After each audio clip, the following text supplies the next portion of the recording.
Like if we get through this presidency and we never know what the Epstein file said about Trump, that would stink. Right.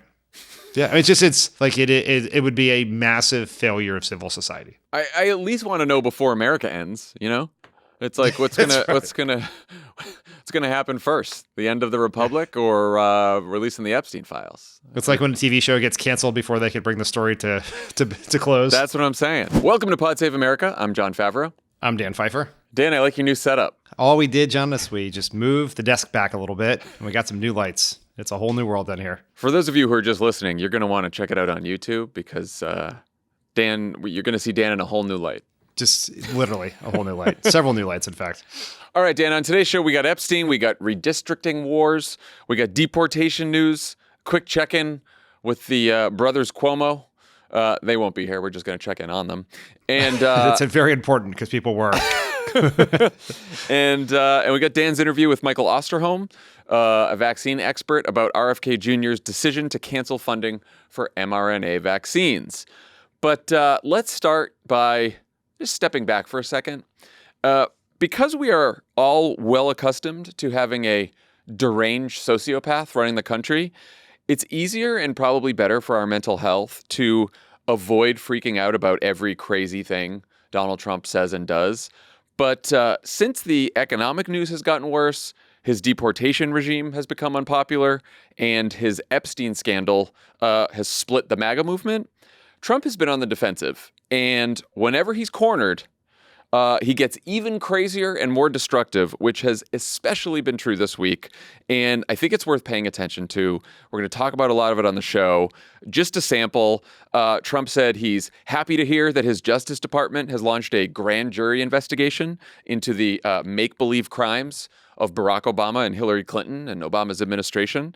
He is purging the Justice Department and FBI of more senior officials because of January 6th, while we also just found out that one of his current top DOJ advisors turns out to be one of the rioters who's on video screaming to kill cops. So that's who we got at the DOJ as we're purging the people who prosecuted the rioters. And he's slapping huge new tariffs. Liberation Day has come and gone. August 1st is coming on. He's still slapping huge new tariffs on prescription drugs, electronics, anything that comes from India. No rhyme or reason. And here's a few other choice comments from Trump this week. You know, people that live in the inner city are not doing that work. They're just not doing that work. And they've tried, we've tried, everybody tried. They don't do it. These people do it naturally. I said, what happens if they get it to a farmer the other day? What happens if they get a bad back? He said, they don't get a bad back, sir, because if they get a bad back, they die. Mr. President, what are you doing up there? Are you considering taking over the D.C. police? Is that an option on the table? We're considering it, yeah, because the crime is ridiculous. Fallon has no talent. Kimmel has no talent. They're next. They're going to be going. I hear they're going to be going. BLS overestimated job creation by 1.5 million jobs. Mr. President, that's a gigantic error. And I don't know if she's, I'm not It might not have been an error. That's the bad part. If it was an error, it would be one thing. I don't think it's an error. I think they did it purposely. So just because that was a lot, that was Donald Trump on CNBC talking about how undocumented immigrants who work on farms are genetically suited to do so because they don't hurt their backs, because if they hurt their backs, they would die. That was Donald Trump on the roof of the White House, walking around, I guess to check out plans for his new ballroom that he's going to build in the White House. He was talking about having the federal government and perhaps the military take over D.C. This was based on a single carjacking, news of a single carjacking. And then he finished up there with an event today, Thursday, in the Oval Office, where he brought in quack economist Stephen Moore with a bunch of charts to show that these are the new numbers. These are the new jobs numbers that Donald Trump deems true. Forget about the BLS because he fired the BLS director. So now we're having made up jobs numbers. How are you feeling about all this, Dan? Do you think things seem to be getting worse? Do you think voters think things seem to be getting worse? Are we all just boiling frogs at this point? I think the frogs are pretty close to boiled here, John. I mean, like you can watch all of this and like you can either cry or you can laugh, and sometimes it's for good for your mental health to laugh at the absurdity of Trump. But I think we should be crystal clear that we are 7 months into this. We have 3.5 years to go. The Trump is moving. I don't think I am surprised by how bad Trump is. Like, we knew he'd be terrible. I don't think I'm surprised that the people around him in this administration are so much worse than the last time. We kind of knew that was coming. I'm not really surprised that the Republicans in Congress are just kind of going along and cheerleading everything. Like, we knew that would happen. But what I think is perhaps most surprising and alarming is how meek the resistance to what Trump is doing has been. Like, in this week, we had Tim Cook, the CEO of Apple, in the Oval Office for an announcement with Trump where he presented him with a fake 24-karat gold award. It was real gold.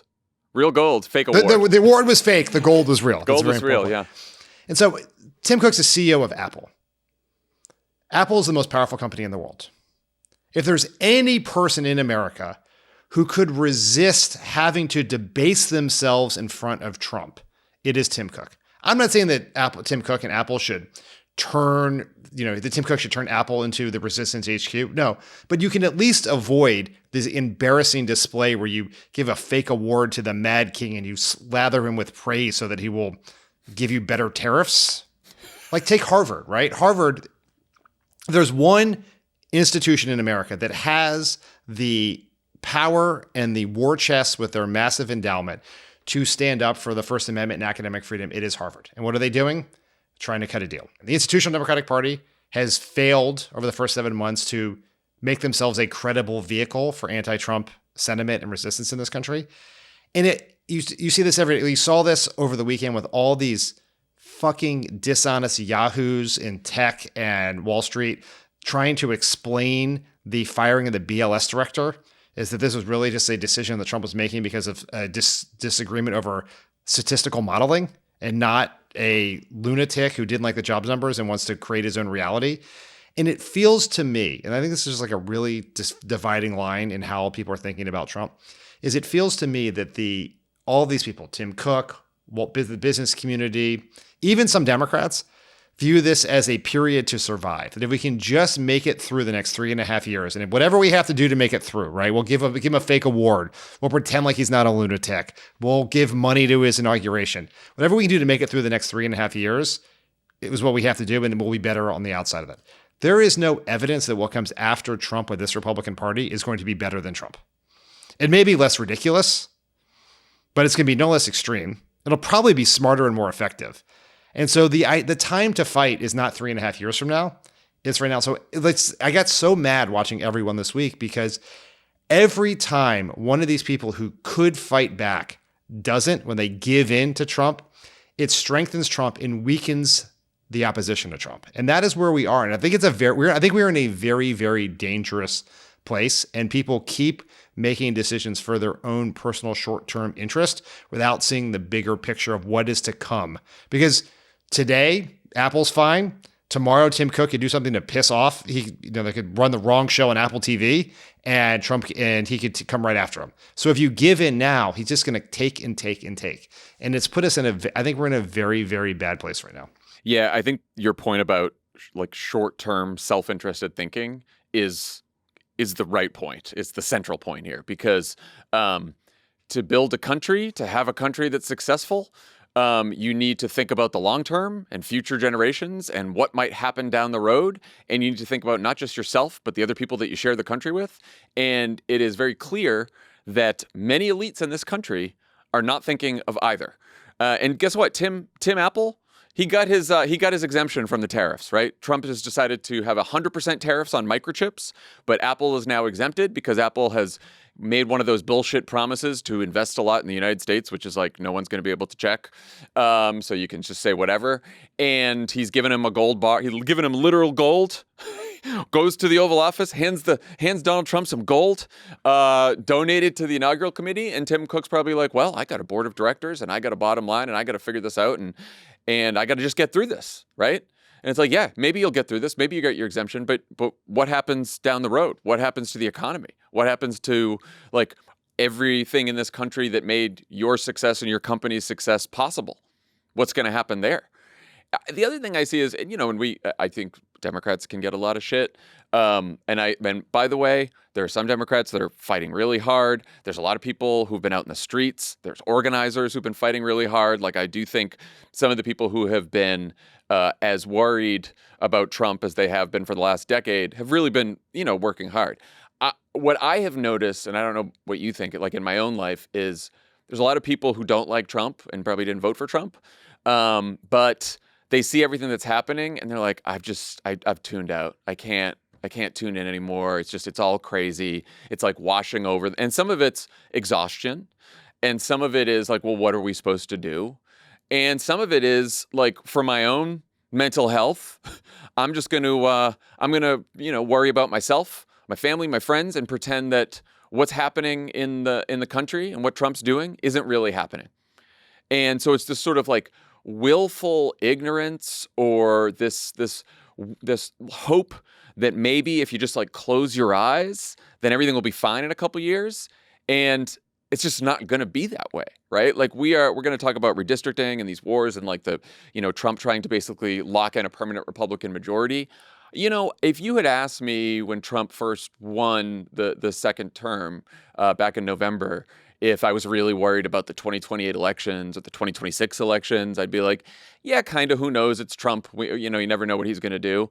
But seeing how they are handling their redistricting for the midterms, or sort of any challenge to their authority whatsoever, how they've handled the courts, how they've handled businesses, how they've handled institutions, colleges, civic society in general. Like, I don't know why they would just sit there in 2028 and be like, well, we lost fair and square. So, I guess J.D. Vance ran a good campaign. Or Donald Trump, tried to run for a third term. Even forget about Trump. J.D. Vance ran a good campaign, but he did lose. And so Donald Trump and J.D. Vance and the whole administration will just be relinquishing power and walking out of the White House. I don't, maybe they do that, but I don't see why they would if you looked at the last 6 months of all of their actions. And then the question is like, what is everyone else doing? What are we all doing? Yeah, it is. Like, I have the same experiences with people in my life who they're exhausted. They find it too stressful. They have too much going on in their lives. But I think there is one, and I understand all those sentiments. I often feel exhausted. I often feel like I have too much going on in my life. Like, that's how everyone feels. Often feel like I don't know what to do about all this. Yes. But I think one of the things that has been tremendously successful in the worst possible ways for Trump is this goes to Tim Cook and Harvard and Democrats not shutting the government down earlier this year, is that Trump is convincing people that resistance is futile. Yes.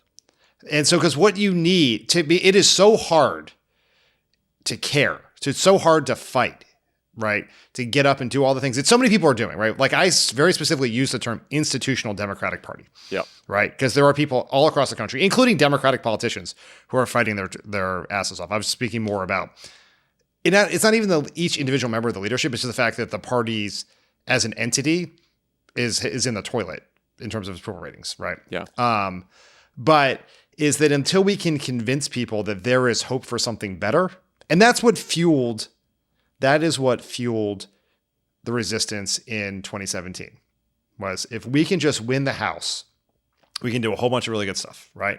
And if we win the House, then we can stop his legislative agenda. We started to hold hearings, so he got impeached for whatever that was worth. And then it's like, if we can win in 2020, then we won in 2020. Like, we did all the things and he's still here. And so that is going to require someone, right? And it may be a bunch of people who are running for president in 2028, or a bunch of people who are on the ballot in individual states in 2026, to provide hope for something better. Yeah. Right. That there is a way out of this, that there is something on the other side of this that is not just more Trump. I also think that the way people are getting information about what's happening. I mean, you and I, we've been a broken record on this forever. It's why we started this company, this podcast. But like, it's so broken. It's like it's exponentially more broken than it was even in 2020 through 2024. Like, it's just like Twitter is garbage. Blue Sky, no one knows what's going on over there. Sorry, all your Blue Sky people, but like, guess what? Oh man, there are your yeah. mentions Well, of you Blue know Sky. what? It's pretty minuscule, the membership there. And, I'm on it too, but like, no, nothing, you're all talking to yourselves there. And the cable ratings are like just shockingly bad. Like half the ratings of like an average podcast, Pod Save America, like in prime time for some of them, like CNN. It's just, it's wild how that, and network news. We were talking the other day, we're like, who anchors the network news these days? That's all. So television stuff is broken. Papers, Washington Post, is like a mass exodus from the Washington Post. New York Times is doing well, but it's basically just the New York Times.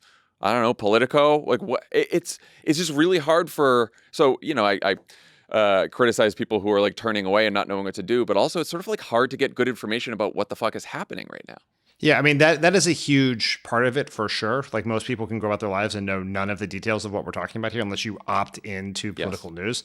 I mean, all the things you just mentioned about the state of the media is something I've been working on a message box for a couple of days about this, which is what I'm going to just I will preview it now, which will now force me to finish it, but is that we've been sort of like talking about the change in media for a long time. And it sort of always seemed like sometime on the horizon was the end of the old media order. Well, that time is now. Yeah. We have crossed that threshold. Everything is collapsing in of itself. There are still profitable, like the New York Times and Dow Jones remain profitable media businesses. The right is ascendant with Fox News, but cable is collapsing faster than anyone imagined. This last month was the first month that streaming, more people streamed TV than watched linear TV. That's all, and the thing that should scare people is that's not YouTube They're not streaming TV. News.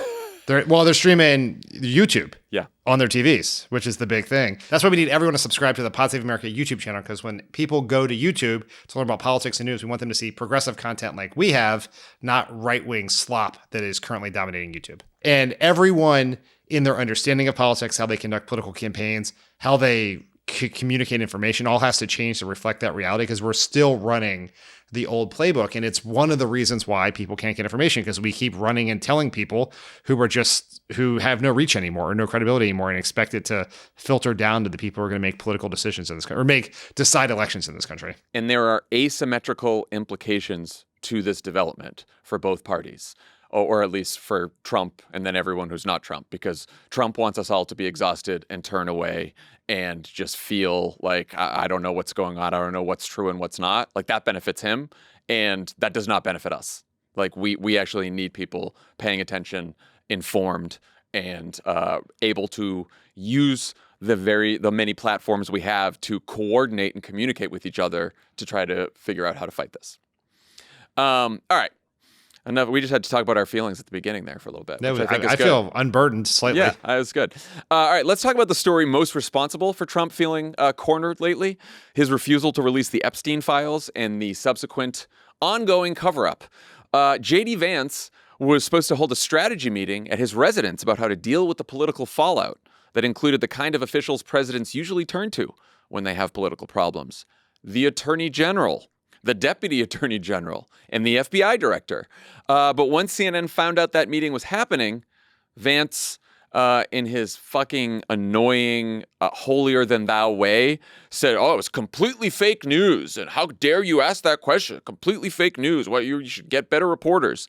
Only for CNN to break the story just hours before we started recording that the meeting was real, and it did happen just at the White House, not at J.D. Vance's residence. So technically, he was telling the truth. Well, no, because they also said the meeting was canceled, and then it turned out it actually just happened. Canceled at his house. Canceled at his house. Well, yes. He said, he's like, it was never supposed to be a meeting at my house. Never. That was never the case, without saying what the truth. We also learned this week that in Ghislaine Maxwell's 9 hours of testimony to Deputy Attorney General Todd Blanche, Trump's former defense lawyer, she reportedly said that Trump never did anything with Epstein in her presence that concerned her.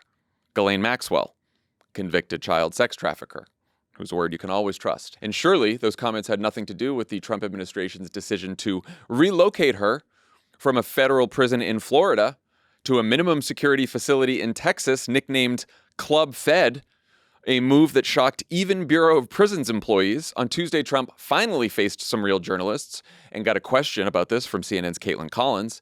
And here's how he answered. two questions for you. One, were you aware of and did you personally approve the prison transfer for Ghislaine Maxwell that your Justice Department? I didn't know about it at all. No, I read about it just like you did. Do you believe that she's credible to be listening to? Your Deputy Attorney General sat down with her recently. Well, let me tell you, he's a very talented man. His name is Todd Blanche. He's a very legitimate person, very high. I just a very highly thought of person, respected by everybody. That seem right to you, Dan? It didn't really seem to answer the question there, at least the second part of the question. He did say at one point, like, "Oh, it's normal. That happens. That's a thing that happens." No, it's not a thing that happens. You don't move convicted sex offenders to minimum security facilities that are known as Club Fed. That just doesn't happen. No explanation. I mean, when you read through the things that have happened this week, right? The fact that there is some sort of potential assumed quid pro quo between the Trump administration and Ghislaine Maxwell for testimony that is favorable to Trump. It is that there is a meeting of the people in charge of the investigation to plot political strategy for one of the close associates of the child sex trafficker at the heart of this investigation. Loretta Lynch said hi to Bill Clinton on a tarmac. Yeah, we got a special counsel out of it. Yeah, it's an entire. Who gave us Trump? Great. An entire fucking roadblocked coverage on Fox News, straight news reporters, pundits, the whole thing, and mainstream outlets too. It was the biggest scandal of those couple months. Bill Clinton saying hi to Loretta Lynch on a tarmac. I'm going to keep screaming into the void about this, but we have lost all capacity as a society to put what Trump does into like a larger context. Like, I'm just going to use these sentences to describe what is happening here and just take Trump out of it. Mm-hmm. Take the words Jeffrey Epstein out of it. Just think about how the political world will react to it. The President of the United States was a longtime friend with America's most notorious child sex trafficker. It is discovered that the president is mentioned many times in the files that came from the investigation into that child sex trafficker. And now the entire federal government, including the Department of Justice, is working to do everything they possibly can to prevent the public, the media, and Congress from learning about the nature of the president's relationship with America's most notorious child sex trafficker. Including launching a criminal investigation into the president's predecessor and his administration, based on absolutely nothing. Congress had to go home because they couldn't answer questions about it.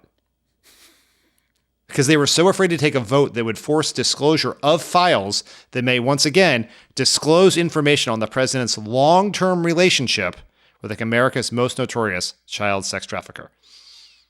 And now the president's personal defense attorney is potentially granting special favors to the co-conspirator of America's most notorious child sex trafficker in order to generate favorable testimony to protect the president. Who, along with the vice president, who hosted the meeting with the attorney general and the FBI director and everyone else, spent the campaign that they just won voluntarily promising to release the Epstein files. Right. This is where we fall into the trap, is that people want to make this about hypocrisy and broken campaign promises. It is about child sex trafficking. That's what it is. And this is a scandal, and people are going to think this is hyperbolic and nuts. I've said this a couple of times now. This is a scandal as big as Watergate and Iran-Contra, right? At its outset. Like, the fundamental proposition here is a massive government conspiracy tied to covering up information about child sex trafficking. That is what is happening. Seems like a big deal to me. I mean, Trump said he was worried this week about the people who might be mentioned but aren't involved. I'm sure he is. But aren't involved and who could be hurt by something that would be very, very unfortunate, very unfair to a lot of people. Again, let's take Donald Trump at his word here. And none of those people that he's worried, including himself, about everyone else finding out about in these files, broke any laws, right? So the cover-up is just trying not to embarrass a bunch of really rich and famous people, including the president. Yes. Still a pretty big scandal. Yes. And there's a workaround to that too, which is just release the mentions of Trump's name and redact other people, if that was really your concern. Also, as a note, according to reporting from ABC News, Todd Blanche asked Maxwell about 100 different people in the meeting. So I'm pretty sure if they release the transcript, they will not be redacting those names. So they're not that concerned about it. It's not. There is a speed bump on the way to trying to protect Donald Trump from any sort of political fallout from this relationship. Well, Dan, they don't have to redact all 100 names. They only have to redact the names of the people who are Donald Trump and Donald Trump's closest friends and associates. If you're a Democrat, they don't have to redact your name. If you're just some famous person who might seem like a Democrat or maybe is a rhino Republican, they don't have to redact your name. It's just Donald Trump's name they have to redact. So our old buddy Norm Eisen has FOIA'd records relating to the transfer decision on Ghislaine Maxwell through his group Democracy Defenders. Any chance we ever learn more about the mechanics of this? I think there's a chance we'll learn more, although I'm not sure it's through FOIA, because I just don't trust that the administration that's driving a Mack truck through the First, Fourth, and 14th Amendment is going to adhere to the letter of the law when it comes to the Freedom of Information Act. That seems, but there's sticklers there, you know. It does seem that a lot of people had to be involved with this decision, and people seem deeply uncomfortable with it. Like there are still there are quotes from Bureau of Prisons employees to reporters on Off the Record or on Background suggesting how strange this is. So I think we may discover what happened here, hopefully sooner rather than later. So House Oversight Committee, they're getting involved too. The James Comer, he's subpoenaed testimony from a bunch of high-profile Democrats and Trump detractors, including Bill and Hillary Clinton, Robert Mueller, Jeff Sessions, Eric Holder. Anyone missing from the list there who might be able to shed some light on maybe past secret deals that Jeffrey Epstein received from government officials? I mean, one person I would just mention, which I'm sure this was an oversight, is Alex Acosta, who was Trump's labor secretary, who was the U.S. attorney, who cut the very specific deal that allowed Epstein to leave prison 6 of the 7 days a week because he was on some sort of strange work release program and served almost no time for sex offenses, child sex offenses. He is very busy now on the board of Newsmax, the right-wing television station that has leaned the hardest in the direction of maybe Ghislaine Maxwell is actually good. But he also said, there was reporting around the decision and things he said that really deserve more explanation about how it was said that he was really connected, had high up friends, which is why this deal, he was told to cut this deal. He claims he made a reference to him being connected to, he is in his comments from Acosta that are the heart of the idea that Epstein was somehow connected to intelligence. He suggested that at some point. Israeli intelligence, yeah. Yes. And so it's he'd be the first person on the list if you really wanted to get some answers, because had he not cut this deal, imagine all the people who would have been spared what Epstein and Maxwell did. Because it was another decade before, more than a decade before he was actually brought to justice or arrested before dying in prison. So you wrote a message box about all this Epstein stuff today, Thursday, and about sort of why it's important to make sure that Trump doesn't distract us and move on to the next scandal or whatever he wants to move on to. How do you think we should go about that, making sure that he doesn't distract us from this? I think we have limited, for all the reasons we said in our long diatribe about the broken media ecosystem.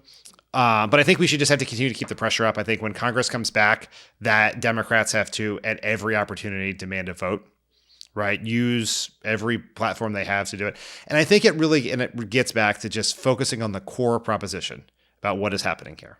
And it is just help people understand why this is a big deal.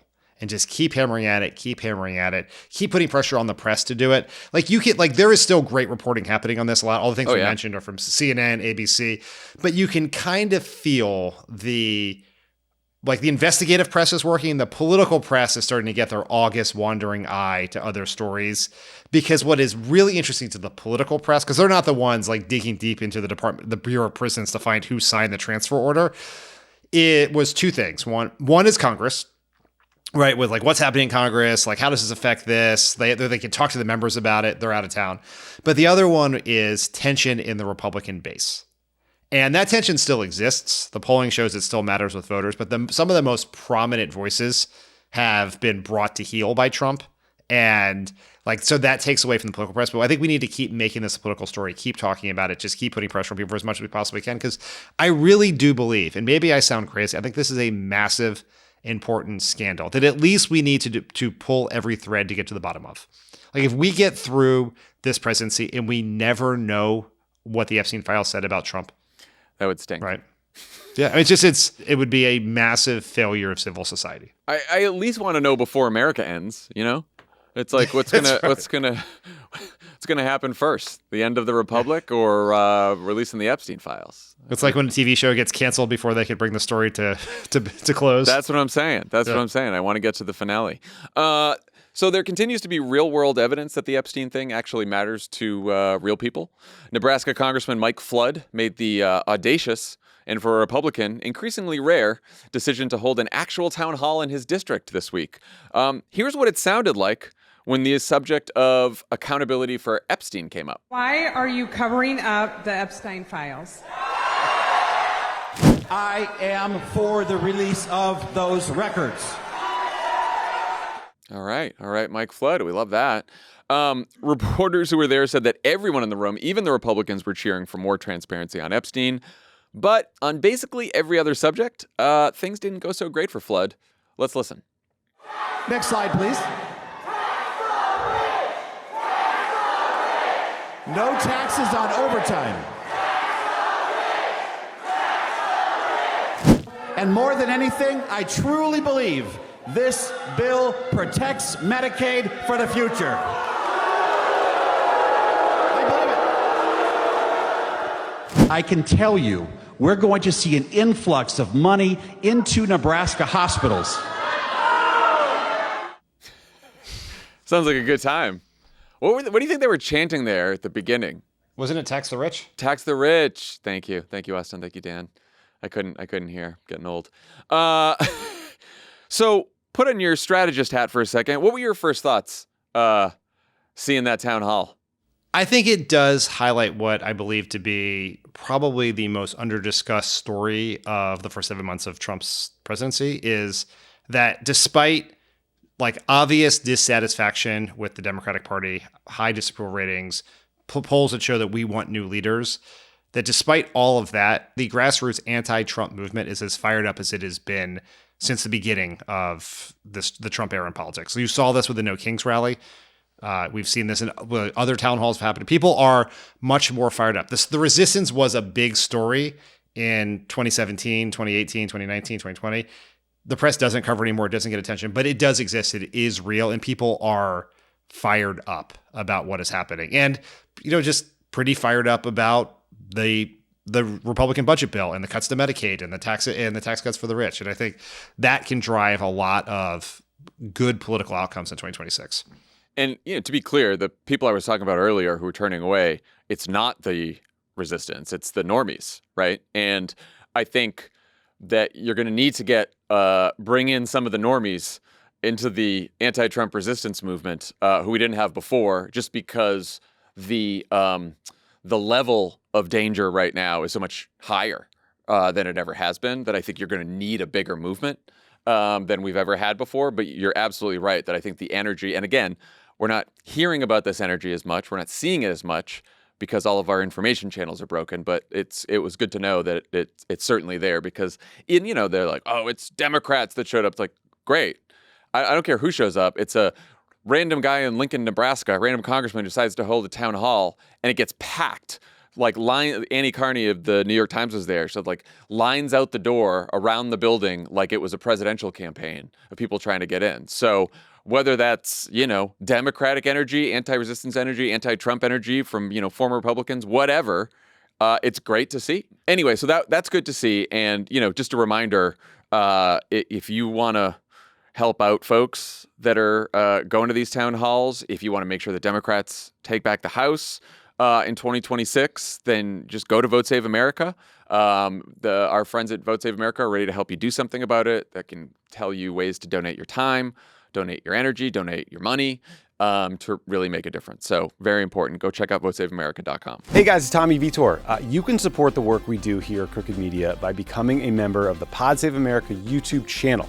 When you sign up, you get subscribers-only shows and ad-free episodes of Pod Save America, Pod Save the World, Offline, and Love It or Leave It. Plus, it's the most direct way to support us as we build a counterweight to the right-wing media. So click on the join option on the Pod Save America YouTube channel, and thank you for watching. This is an ad by BetterHelp. These days, it feels like there's advice for everything. Cold plunges, gratitude journals, screen detoxes. But how do you know what actually works for you? With the internet and information overload about mental health and wellness, it can be a struggle to know what's true and what actions to take these days. Using trusted resources and talking to live therapists can get you personalized recommendations and help you break through the noise. Therapy's great. You might think you don't need it, but trust me, you will benefit from it. Donald. And you should give it a try. Just give it a try. Donald. And if you don't want to go to a therapist's office because that's either too cumbersome or also you're just like too embarrassed, just do it online. Yeah. That's what BetterHelp is for. Zoom it up. With over 30,000 therapists, BetterHelp's the world's largest online therapy platform, having served over 5 million people globally, and it works with an average rating of 4.9 out of 5 for a live session based on over 1.7 million client reviews. It's convenient, too. You can join a session with the therapist at the click of a button, helping you fit therapy into your busy life. Plus, you can switch therapists at any time. As the largest online therapy provider in the world, BetterHelp can provide access to mental health professionals with a diverse variety of expertise. Talk it out with BetterHelp. Our listeners get 10% off their first month at BetterHelp.com/PSA. That's BetterHelp, HELP.com/PSA. Pod Save America is brought to you by Z-Biotics Pre-Alcohol. Let's face it, after a night out with drinks, I don't bounce back the next day like I used to. I don't bounce back the day after the next day either like I used to. I have to make a choice. I can either have a great night or a great next day. Sometimes you choose neither. Until I found pre-alcohol. It's called parenting, John. Z-Biotics Pre-Alcohol Probiotic Drink is the world's first genetically engineered probiotic. It was invented by PhD scientists to tackle rough mornings after drinking. Here's how it works. When you drink, alcohol gets converted into a toxic byproduct in the gut. It's the buildup of this byproduct, not dehydration, that's to blame for rough days after drinking. Pre-alcohol produces an enzyme to break this byproduct down. Just remember to make pre-alcohol your first drink of the night. Drink responsibly, and you'll feel your best tomorrow. Again, I will not have more than 1.5 glasses of alcohol without a Z-Biotics prebiotic. It's just not worth it. I have them all over the house now. I feel exponentially and I have them in my better. bag just because you never know where you're going to be somewhere and you forgot your Z-Biotic.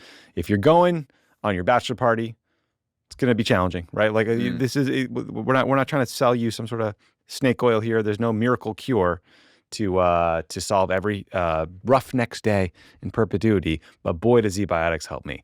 The final days of summer are here for you to enjoy, whether you're heading to the beach, camping in the woods, or squeezing in one last vacation road trip. Don't forget to bring Z-Biotics Pre-Alcohol Probiotic Drink. Drink a pre-alcohol before drinking and enjoy every day of summer to the fullest. Go to zbiotics.com/crooked to learn more and get 15% off your first order when you use the code crooked at checkout.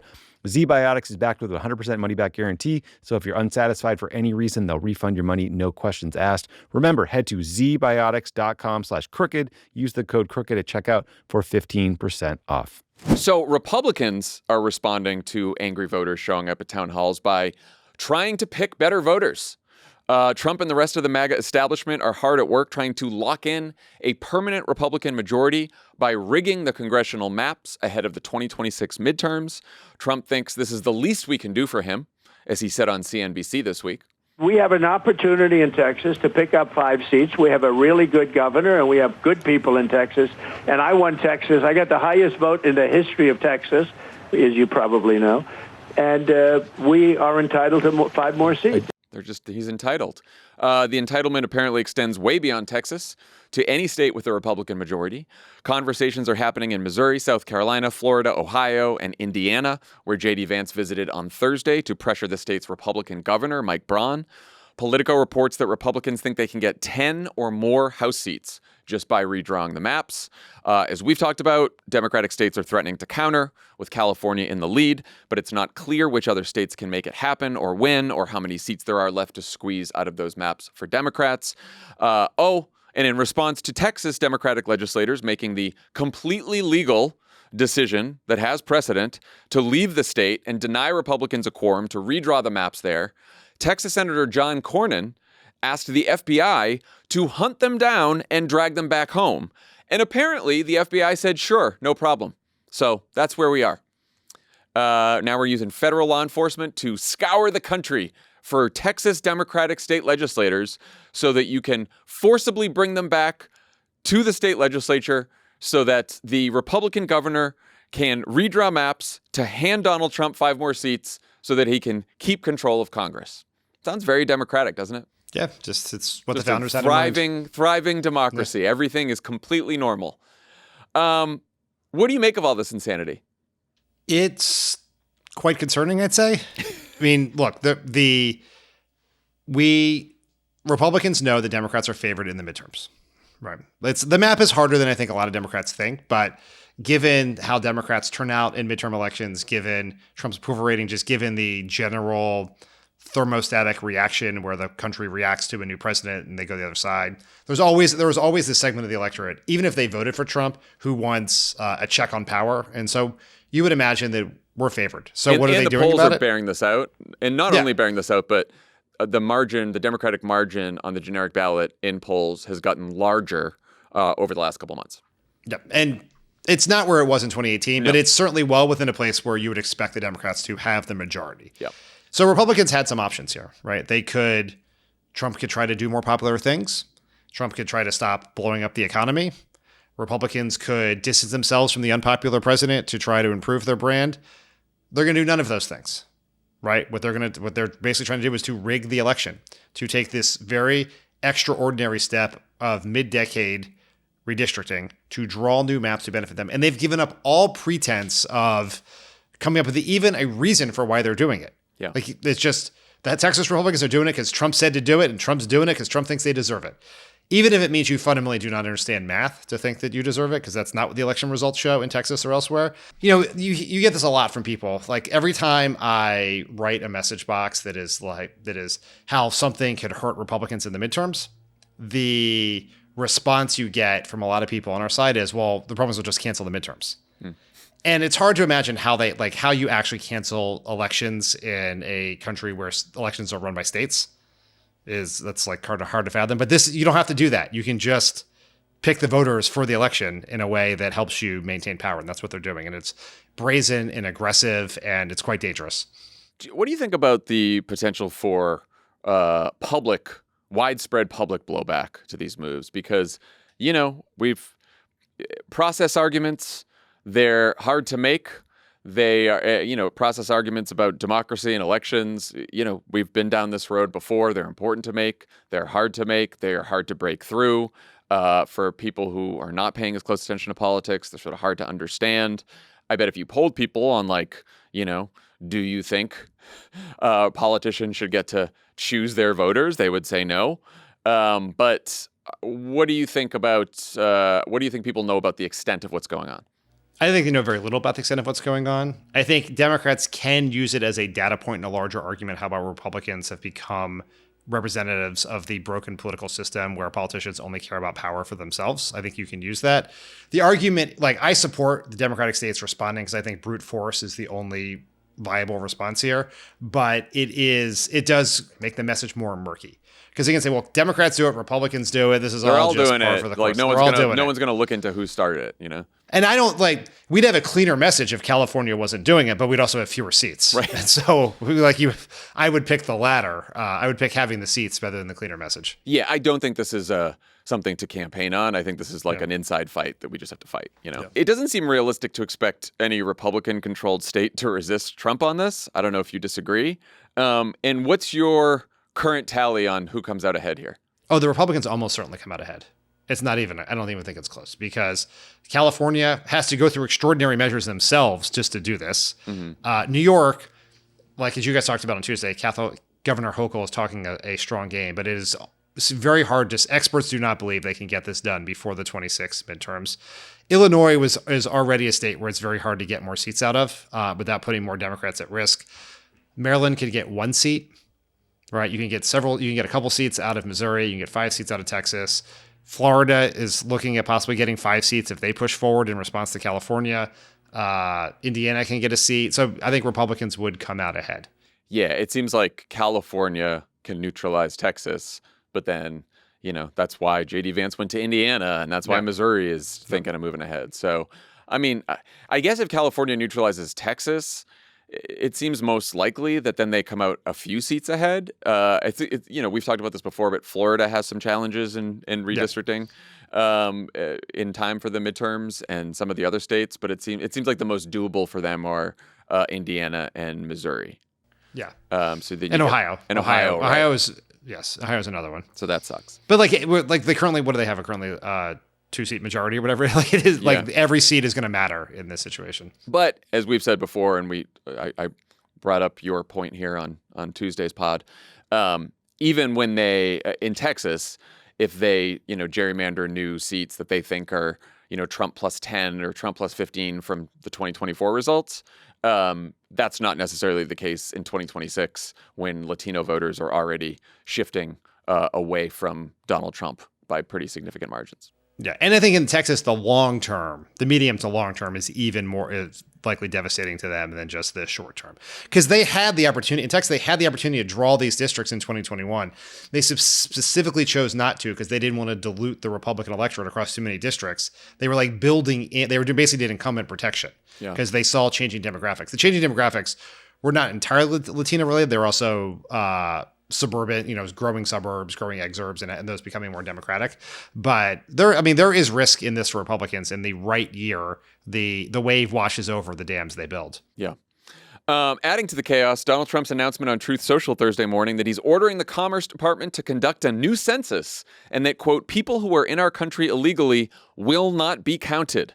If this sounds familiar, it's because Trump tried to include a citizenship question on the 2020 census, and a 5-4 Supreme Court majority said no. So blatant violation of the Constitution to do this, which says that all persons should be counted.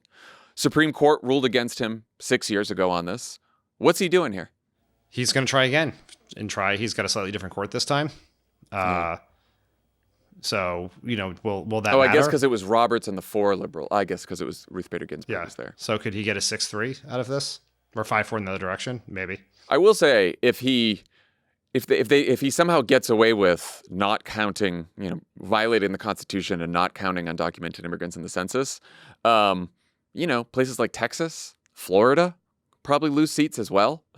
As California or New York or whatever his target is. So isn't it clear that not counting undocumented immigrants absolutely benefits Trump? It does completely, by the way, fuck up social services and state budgets. That's the bigger deal here. Yeah. There's been some studies of this which show that it would have, over the course of time, a very limited change in how House seats and electoral votes are allocated.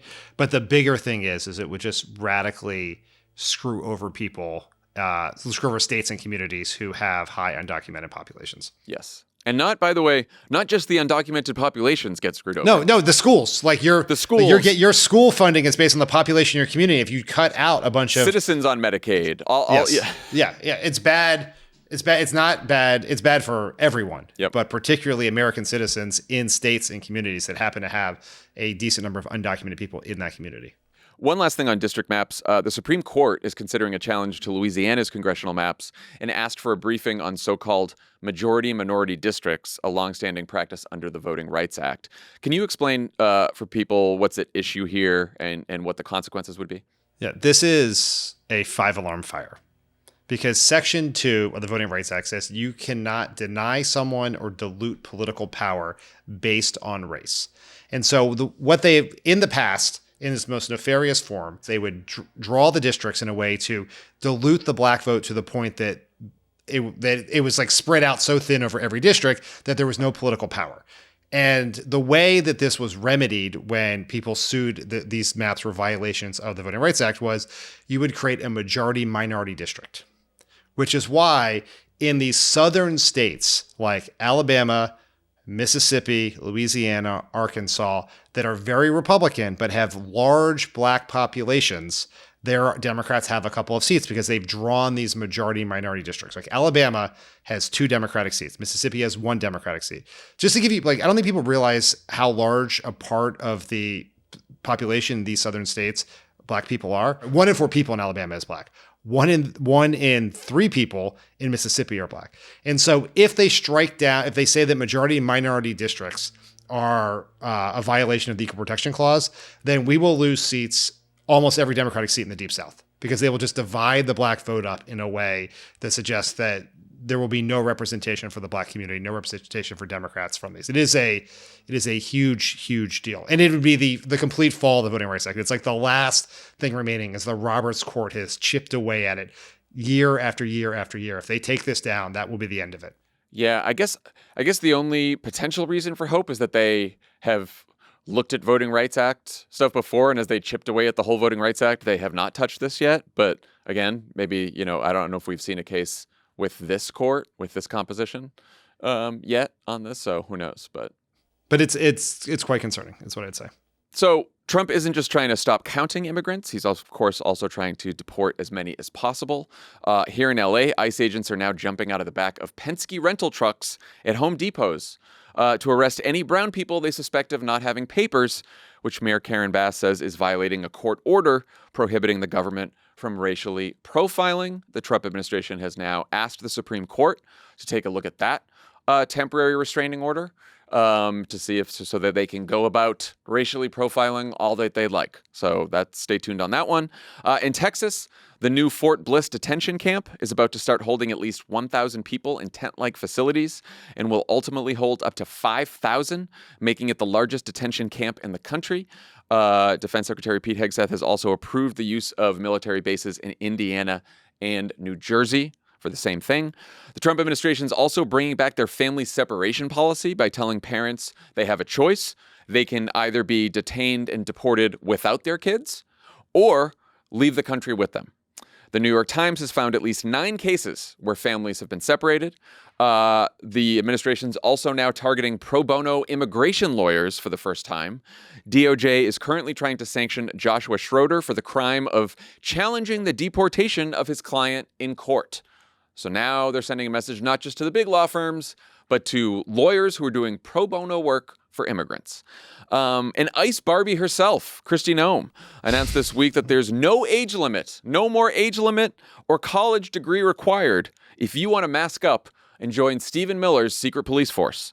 The Department of Homeland Security actually tweeted, quote, "Serve your country, defend your culture. No undergraduate degree required." One person who signed up to defend his culture, actor Dean Cain, last seen playing Superman on a series that ended in 1997, he said he'll be signing up to serve ICE. So Dean Cain, newest ICE agent. Dan, are you ready to defend your culture? Amidst the freak out of the Sydney Sweeney ad where everyone was talking about the Nazi, eugenics, eugenics, the use of the term culture here that is not coded language. That is as explicit as you could possibly be about what we're talking about. I thought we were talking about crime. I thought the whole thing was we want to protect our borders. We want to keep Americans safe. Or maybe we want to make sure that, if you're further to the right on immigration, you want to make sure that these undocumented immigrants aren't taking jobs from American citizens or benefits from American citizens. That was an argument at one point. Now we're just straight to culture. What culture are we defending? What culture do they think we're defending here in America? Yeah, it's a very interesting follow-up question here for the people who tweeted this out. Please believe this stuff. Please describe the culture that you think we're defending. Is it Stephen Miller's culture? Is it Donald Trump's culture? I guess it's like the culture of just making a bunch of money off your public office. Is that the culture? It's the culture of white Christian people. White Christian people, right? That's what it means. That is billionaires. Is that the culture? People who can take as much as they can possibly get based on how much power they have. I mean, it is a very common phrase used by people pushing neo-Nazi, white supremacist, eugenics-based ideas. Like that is whether that's what they're saying. It's like, it's not even like, we used to do a lot of like, oh, he's winking to the Proud Boys. And it's like, that's not even that. Like the people, they're not winking. Like this is what they believe. This is not like some clever political signal to get the Proud Boys to support Trump. This is just the people in charge now believe this. Like it doesn't even occur to them to not use this language. Like it is what they, there's no subtlety here. I know. And it is not like a random Republican politician is tweeting this. It's not even like some White House staffer. This is the Department of Homeland Security. The name, Homeland Security. It's supposed to be about keeping America safe, not about defending your culture. A culture that, if anything, is about a place where anyone can become a citizen, and we're a multiracial, multi-ethnic country of 300 million people. I thought that was our culture. Apparently, Stephen Miller thinks no. I'm going to preview of my conversation with Pete Buttigieg this weekend on the Sunday show. I showed him a very disturbing clip of a J.D. Vance speech that he gave at the Claremont Institute over the July 4th holiday, where J.D. Vance actually says that the Declaration of Independence and the ideals in the Declaration of Independence are over-inclusive. And that America should not just be thought of as a creedal nation based on an idea, based on a belief. Because if you believe in the Declaration of Independence and what it says in there, that could mean 1 billion foreign citizens trying to come into America just because they believe in the ideals of America. And we can't have that.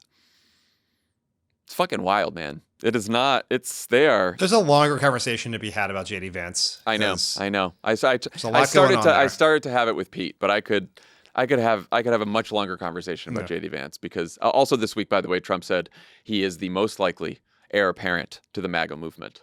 Though then he made sure he got into Marco Rubio mention, because he, likes to play reality TV host there, and he's setting up the competition for 28. But he did say he's the most likely heir. So unfortunately, JD Vance will be around for a while. All right, Dan, we're going to go to a quick break, but one reminder before we do that, if you need an outlet for all the rage you're feeling processing the news, highly recommend Hysteria's YouTube series, This Fucking Guy. Every month, Hysteria hosts Aaron Ryan and Alyssa Mastromonaco take a deep dive into the worst people in politics. This is the copy they told me to read.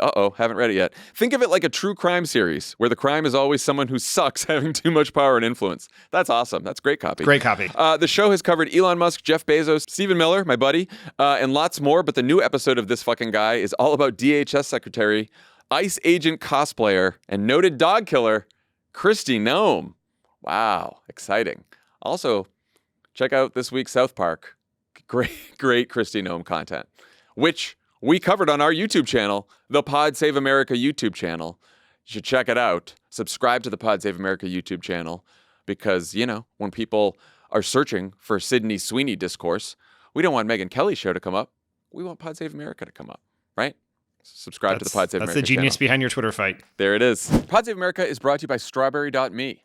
The clock is ticking. The days are rolling by, turning into weeks, months, years. We spend nearly a third of our waking hours at work, but the unfortunate truth is that for many of us, that's time languishing away in a job we've outgrown, or one we never wanted in the first place, but we stick with it. And say things like, I've already put years into this place. Crooked media. What if the next move is even worse? I went to the Daily Wire. I can't afford to take a wrong step. Oh no, I'm co-hosting a show with Benny Johnson. And isn't everyone kind of miserable at work? Alex Jones seems happy. Don't fool yourself. You'd never be able to coast with Benny. No. Can't get a word There's a difference between reasons for staying and excuses for not leaving. It's time to get unstuck. And that's exactly what today's sponsor, Strawberry.me, can help you do. They match you with a career coach who helps you go from where you are to where you actually want to be. InfoWars. Your coach helps you get clear on your goals, create a plan, build your confidence, and keeps you accountable along the way. So don't leave your career to chance. Everything's a conspiracy, John. There's still plenty of time to take action, time to own your future with a professional coach in your corner. The reasons to do so totally outweigh the excuses not to. Head to strawberry.me/crooked to claim a special offer. That's strawberry.me/crooked. Stop settling. Start building the career you actually want. Jon Lovett, he did, and he's not here anymore. Where'd he go? Oh, sorry. Does it work for Tucker? It's my dream job. Pod Save America is brought to you by Rocket Money. A lot of people aren't aware of how much they spend each month. Do you know how many subscriptions you pay for? No. What about how much I haven't used Rocket Money in a while. You spend on takeout or delivery? I don't want to know that. It's probably more than you think, but there's an app designed to help you manage your money better. Rocket Money. Rocket Money is a personal finance app that helps find and cancel your unwanted subscriptions, monitors your spending, and helps lower your bills so you can grow your savings. Their dashboard lays out your total financial picture, including bill due dates and paydays, in a way that's easy to digest. You can even automatically create custom budgets based on your past spending. Rocket Money will even try to negotiate lower bills for you. The app automatically scans your bills to find opportunities to save and then goes back to work to get you better deals. They even talk to customer service so you don't have to. Get alerts if your bills increase in price, if there's unusual activity in your accounts, if you're close to going over budget, and even when you're doing a good job. Rocket Money's 5 million members have saved a total of $500 million in canceled subscriptions, with members saving up to $740 a year when they use all of the app's premium features. Cancel your unwanted subscriptions and reach your financial goals faster with Rocket Money. Go to rocketmoney.com/crooked. Go today. That's rocketmoney.com/crooked. rocketmoney.com/crooked. Hard to believe, but we've saved what's potentially the most dangerous news of the week for last. Secretary Brainworms Jr. announced that Health and Human Services Department will be pulling the plug on federal research into mRNA vaccines that are currently being developed for the flu, COVID, cancer, and other conditions. Kennedy claimed that mRNA vaccines aren't effective against upper respiratory infections, despite the fact that they saved millions of lives during a pandemic that was about an upper respiratory infection. Donald Trump used to take credit for mRNA as one of his signature accomplishments. Here's how he responded when reminded of that this week. You were the driving force behind Operation Warp Speed, these mRNA vaccines that are the gold standard. Now your health secretary is pulling back all the funding for research. He's saying that the risks outweigh the benefits, which puts him at odds with the entire medical community and with you. What is going on? Research on what? Into mRNA vaccines. Well, we're going to look at that. We're talking about it, and they're doing a very good job. And, you know, that is a past. With Operation Warp Speed was, whether you're Republican or Democrat, considered one of the most incredible things ever done in this country. You know, that was now a long time ago, and we're on to other things. So one of the many, many experts sounding the alarm about this reversal, that includes Trump's first Surgeon General, was tweeting about it this week as well. But one of the other experts is Dr. Michael Osterholm, the director of the Center for Infectious Disease Research and Policy at the University of Minnesota, and the author of the upcoming book, The Big One, How We Must Prepare for Future Deadly Pandemics. He spoke with Dan just before we recorded. Here's that interview. Mike Osterholm, welcome to Pod Save America. Thanks. Appreciate being here. So earlier this week, the Trump administration canceled $500 million in grants for the development of mRNA vaccines. You called this one of the most dangerous public health decisions you've seen in your career. How will this set us back? Well, it actually sets us back in several ways, but let me just land on the most important and one of real significance. And that is that today we are really poorly prepared globally for an influenza pandemic. If we were to have a really truly big one like 1918, it would exceed anything we saw with COVID. And there is a way to get better prepared, and that is to have vaccines that you could quickly make and deploy. Right now, globally, our capability of making flu vaccine is at about 2 billion doses in 15 to 18 months. And what I mean by doses I'm talking about is 2 vaccinations per person. So basically, 3/4 of the world would not have vaccine in the first 18 months, and some of them would never see it. That's just because we have this very outdated 1950s technology for making flu vaccine and chicken eggs. Well, along comes RNA, and the mRNA right now that we see is a perfect candidate for making flu vaccine. And some of the early research really supports that. If we had that vaccine available at the time of the next pandemic, we could probably make enough for the world within 12 months. Which would fundamentally change the whole game around an influenza pandemic. That now has pretty much been thrown out the window with this new change, as the U.S. government will not be basically supporting overall mRNA vaccine work. And more importantly, they continue to support a type of research that has been going on since the 1950s. Salk himself was involved with it. And it's really unfortunate because we just don't see a lot of upside on this particular vaccine, but that's what they're now counting on at the NIH.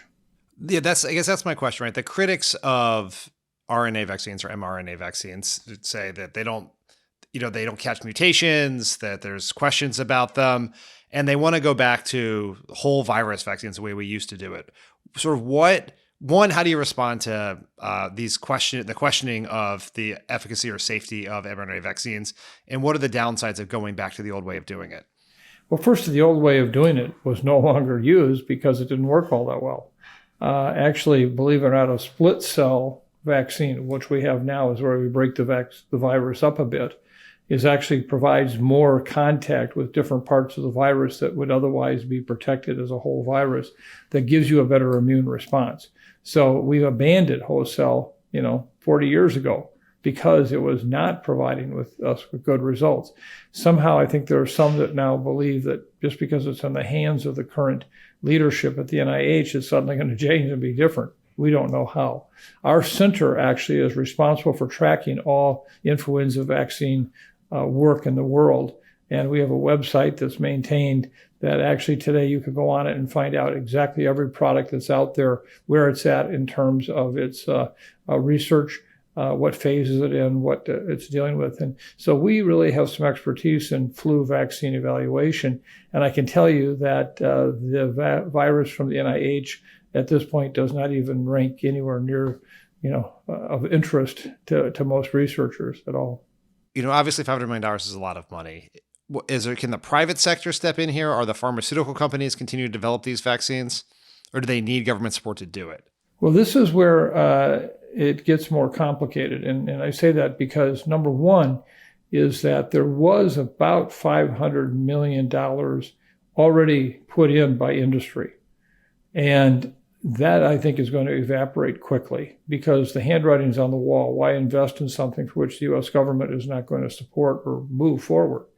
And so, if anything, we've lost a lot more than $500 million in terms of research dollars. The second thing is it's just going to have a dampening effect, I think, on a number of biotech sides in the United States because they see this uncertainty. We've heard people talk about the business impact of the tariffs. It's about the uncertainty. Well, now there's even more uncertainty about what this administration will do, not based on science, but largely based on ideology. What will they do? And so I think you're going to see a lot of companies that would otherwise be in this business actually getting out or moving to a country outside the United States. And so you brought up influenza several times here. We are right now watching very carefully a bird flu in this country, with obviously fears that it could be communicable to humans. I assume this affects our efforts to prepare for that as well. It does. And it's really important when we talk about influenza, we're talking about all of the viruses, whether it be bird flu or seasonal flu, whatever that goes on and causes the pandemic. But let me also remind people, as much as they don't want to hear this, and they surely don't find it necessarily moving because they just don't believe it. But one of the concerns that we've had is that the kind of coronavirus that we had with COVID was not the worst of the viruses. This particular virus actually was highly infectious, but actually killed at about a rate of about 1 to 1.5% of the population that it infected. If you look at SARS and MERS, two other coronaviruses, SARS hitting in 2003 in China, spreading around the world somewhat and brought under control, MERS taking off 2012, we saw it too. Those viruses killed between 20 and 35% of the people, but they weren't that infectious. And so we were able to contain them. It was like dealing with the wildfire. It wasn't like dealing with the wind. Well, in the last few months, we've now identified a new coronavirus in a bat in China that actually has the characteristics of transmission like COVID and has the ability to kill like SARS and MERS. So it's got the two worst things you'd want to see in one virus. That virus could be the cause of a pandemic tomorrow, which imagine instead of having 1.5% of the population dying, you're now talking about 20, 25%. That is not just scary talk. That is real. Nobody wanted to believe the COVID pandemic was going to occur. Look what it did. And now I'm telling you, we need to be better prepared just for what could be a much worse kind of pandemic. And is it that this would you start developing a vaccine for that now, or it's just when that possibly became a pandemic, the capacity to quickly spin up a vaccine goes down because we are not supporting the development of these vaccines? The answer is yes and yes. What I mean by that is that our goal with both influenza and coronavirus vaccines is to get ones that are more universal. They would cover a broad brush of them, and that's actually part of this work that we've been doing with the vaccine roadmaps. And so wouldn't it be ideal if you had a vaccine that you could take and 8 years later, suddenly a pandemic breaks out with a totally different virus, but you still have protection? So we're working on that very thing. In the meantime, if you can't get that, at least what you want to have is the capability of making an effective vaccine against the virus that emerged, and you can make it in such quantity quickly enough that you can actually have an impact around the world. You know, we say often, and it may sound trite, but it's really critical, vaccines are important, but not that important until they become a vaccination. And so the key feature is going to be, can we get people to take it? Which was actually the third point I was going to make about Mr. Kennedy's comments. He again, created fear in the minds of many people by what he said. These vaccines aren't safe. The benefits do not outweigh the risks. You know, you leave people with statements like that are just factually not true. Of course, that's going to diminish interest in the vaccines. If there are people out there who are, we now have the federal government of the United States spreading anti-vaccine conspiracy theories, anti-vaccine misinformation. If people have questions, concerns, where should they go to get good information about vaccines right now? Well, this is one of the challenges. The federal government agencies used to be one of the most reliable sources, NIH and CDC. You can't trust them now. You can't. There's some very incredibly qualified people who still work there. Not everybody's gone. But the problem is that the leaderships in both cases are now the people who are inserting into whatever they put out ideologic information, not scientific information. And so that's a challenge. I think it's going to be places, and I surely don't want to sound self-serving here, but our center, for example, has a major website presence where we have news every day. It's current every hour. And so there's places you can go get that. The information is linked, not just what's on our site, but whatever credible information is out there. So we kind of do the actual evaluation of should this information be linked. So there are places like that. There's centers at Brown. There's a center at Johns Hopkins. There's our center that are providing, I think, the information that people can count on and use. Well, Dr. Osterholm, I would say when I heard this announcement, I thought it was bad. But now after talking to you, I realized it's really, really bad, and I'm quite concerned. But thank you very much for this information. It's important for our listeners to know the consequences of these decisions coming out of HHS. Thanks, Dan. All right, a few hopefully lighter items before we go, starting with a quick check-in on what those zany Cuomo brothers are up to. So there's Andrew, who's refusing to take no for an answer from the voters of New York in his quixotic mission to run for mayor as an independent. And we learned this week that he may get some help in that mission from another New Yorker who doesn't take no for an answer when he loses, Donald Trump. The New York Times reports that Trump is considering getting more involved in the mayor's race and that he and Cuomo spoke by phone after the primary. Cuomo, who's trying to sell himself as the hard-boiled vet who can take on Trump, also told business leaders this week that he actually doesn't want to fight with Trump, and he thinks they'll basically see eye to eye. So Dan, I'm no political expert here. Is Donald Trump's endorsement the one you're looking for when you're trying to win over the voters of New York City? Is that a helpful endorsement in New York? Donald Trump made gains in New York City in 2024, but he still got his ass kicked. And so it's sort of a crazy thing. It just speaks to the absolute cynicism of Andrew Cuomo, which is his path to victory is essentially being the Republican nominee who then gets a slice of the Democratic electorate.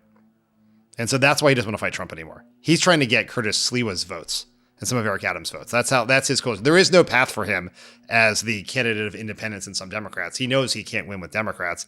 And so he's completely changing his stripes. He ran as the one guy who was tough enough to take on Trump. But now that the voters said no way, he's changing entirely who he is in a last ditch, pitifully desperate attempt to win election. How excited do you think Zoran Mamdani is about Trump potentially getting involved in this election. Yeah, he did a little press avail about this, and the excitement seemed palpable, I would say. Their campaign must be like, yes, more. Please come campaign for Andrew Cuomo or Eric Adams or both or neither. Just come to New York. Say nice things about him. So unfortunately, that wasn't the only Cuomo in the news this week. Andrew's equally brilliant brother, Chris, former CNN anchor, now News Nation anchor, he attacked AOC on Twitter this week over a video of a speech she gave on the House floor about the Sydney Sweeney jeans ad. The only problem? The video was a deep fake, clearly identified as such, and only sounded like a real speech if you're an absolute fucking moron. Here's a sample. Sydney Sweeney looks like an Aryan goddess, and the American Eagle Jeans campaign is blatant Nazi propaganda.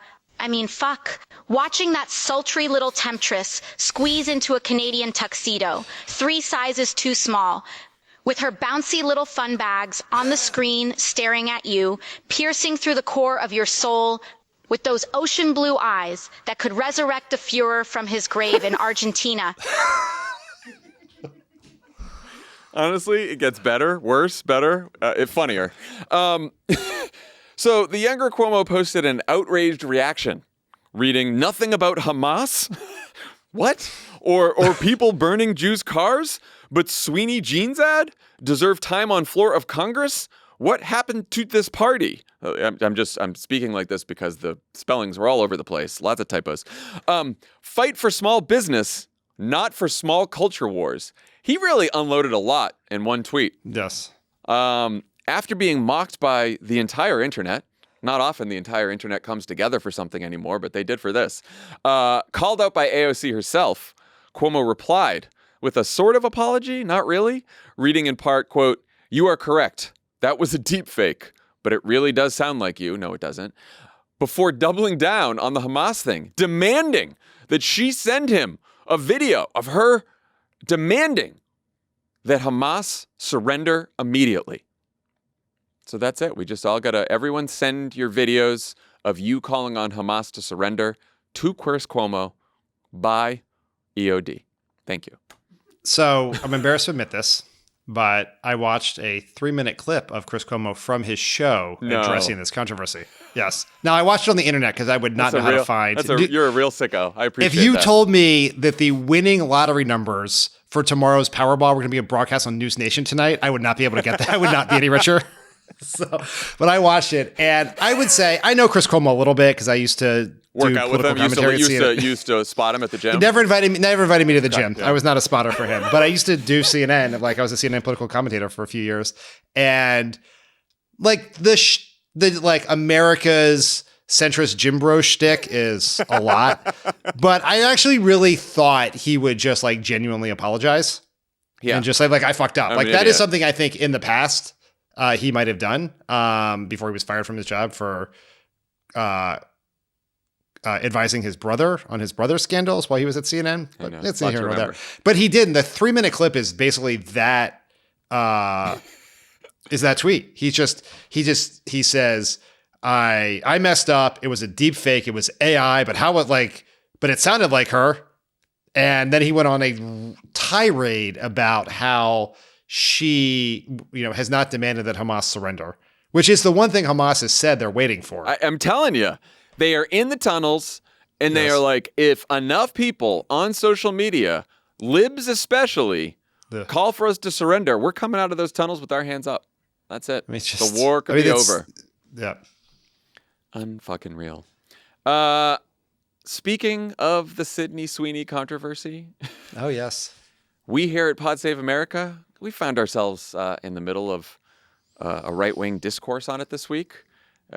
My fault. I started it. Yeah, it is your fault. Please enjoy the following clip of Megyn Kelly and Charlie Kirk appraising our merits. My own thought on it is, having engaged in a back and forth at length with one of the Pod Save America guys last night, again, who remains a mystery to me. The only one I know is that Tommy guy. I don't know the other ones. And this guy seemed genuinely hurt that I didn't know who he was after arguing with him. And then even one of the other guys. I don't know. Tommy no one Vietor knows. Or something, I think. Yeah. Maybe one of these days you'll solo a show and then I'll learn your name. But until then, you're just one of the Pod Save America guys. Sorry, it's just not such everybody a can do it. low testosterone group of complainers and whiners. But please continue, Megyn. I don't know. Where do you want to begin there? I don't know why I didn't ask him this today, but Tommy, what's going on?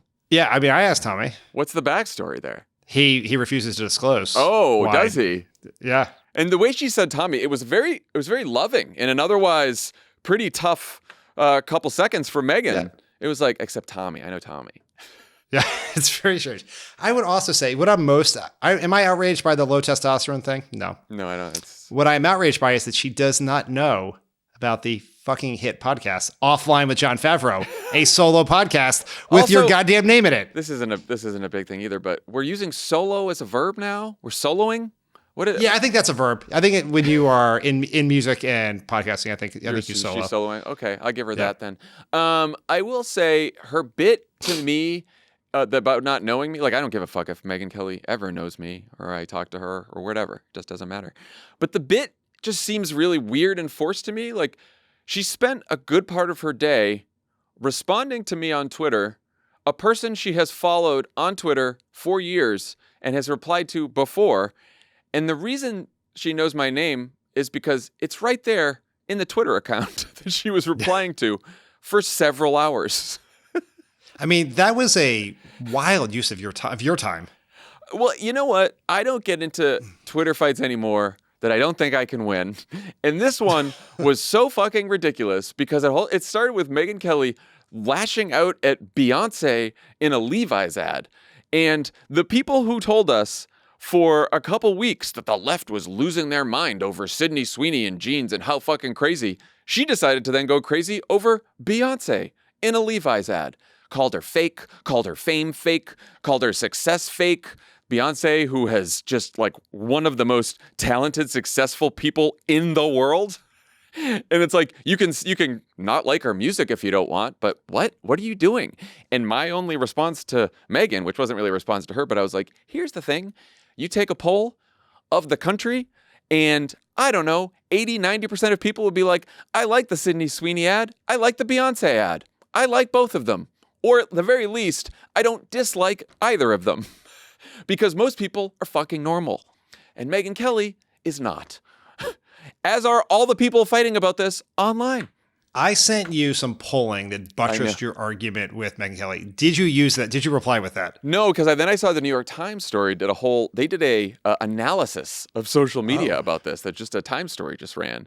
And, my whole contention was this isn't a real fight. This is a couple people on the left posted TikToks and tweets about this. The right then saw those lefties. I don't even know if they were lefties. The people who complained about the Sydney Sweeney ads, who were saying it was, eugenics or Nazi or whatever. And then the right found those. And then they decided to do a couple weeks of roadblocked coverage of this quote unquote scandal. A bunch of media outlets wrote about the scandal. They did not necessarily criticize Sydney Sweeney. I believe that in terms of media outlets, it was like one MSNBC op-ed on their page and like one Washington Post story. That's about it. And then everyone else wrote about the controversy. So the New York Times said, in fact, by the time right-wing users were in an uproar, only a few thousand posts on X mentioned Ms. Sweeney, according to data by Tweetbinder, a social media analytics company. Fewer than 10% of those expressed clear criticism of the actress or ad, according to the analysis by the Times, which used AI to help flag posts for review. Lovely. Overall, there were 3 times as many posts supportive of the campaign and Ms. Sweeney on X as there were posts critical of them in the days after the campaign began, an analysis by the Times showed. Nearly 3/4 of posts that were critical of Ms. Sweeney or the ad had fewer than 500 views. Here's my question to you. Why are you telling me this? I want everyone to know. Why aren't you telling Megyn Kelly this? Well, I call her Laura Ingraham now, or actually today I called her Ann Coulter because I'm just going to do that now. And so I did post the screenshots from the piece in my last exchange with Megyn right before I came in here. I know Jane. So you don't know if she's been. You don't know if she's been. I don't know. replying to No, you. I don't know. Jane. That's exciting. Jane Coaston, our What a Day host, came into the office yesterday. Came into my office yesterday and said, "Please stop arguing with Megyn Kelly." And I promised Jane I would. But then the Times story came, and it was too good not to. It was too good not to post. And also, I wasn't going to talk about this. And then Megyn did what Elijah predicted she would do, and decided to talk about the whole Twitter controversy on her show with Charlie Kirk. Left me no choice. Yeah, that's fair. I just would like to remind our listeners that every year we do our New Year's resolutions. Mm-hmm. And yeah, we all had different things we were planning on doing. Mine was related to my physical and mental health. I think Lovett wanted to read more books. I can't even imagine what earnest thing Tommy had. And yours was to post more. And you, for the first time, are crushing it. I've never made a New Year's resolution that I have kept more than this one. Well, which is a great bounce back from your "I'm going to volunteer more" from last year. It's like giving up broccoli for Lent, you know? Yes.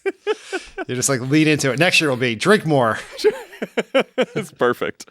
That's our show for today. Thanks to Dr. Michael Osterholm for coming on. I'll be back on the feed on Sunday talking with Pete Buttigieg and answering some of your questions. Be sure to check it out. Have a great weekend. Big announcement. What do we got? Dan's in the Epstein files. So got to get ahead of that. No, that's not it. We're here to announce something. It's called CrookedCon. In November, it will have been a year since Donald Trump won again. And everyone has had some time to sit and think about what we've all done and what we haven't done. And we wanted to get everyone together who doesn't want Donald Trump or someone like Donald Trump to be president again to talk about the path forward. Republicans have their CPAC. Oh, yeah. This is DPAC. Oh, yeah. Why didn't we call need it a better DPAC? name? We're going to This is a terrible name. This is a big- terrible name. Truthfully, Republicans have been really smart about this, and they gather everyone together. And sure, at the beginning, it seemed like a bunch of fringe crazies, but guess who's now running the government? Those fringe crazies who started CPAC.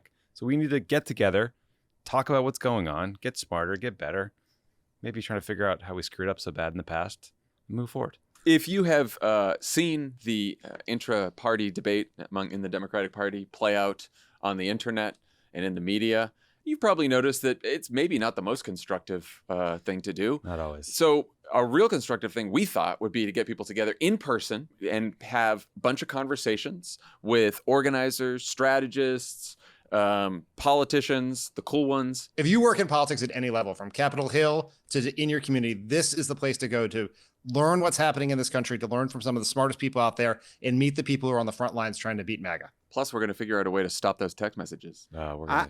Yes. Truly, like, if there's one thing that can come out of this event, it is stopping the text messages, Dan. I don't think we should put that on ourselves. The measure of success can't be attend this event, never get an annoying text from a Democratic politician again. It's a high bar. And it's going to be in D.C. We're going to gather at the Ellipse.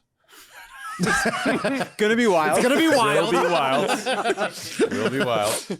No, it's going to be at the Wharf. Wharf. It's gonna be at the wharf. We're calling it the Wharf.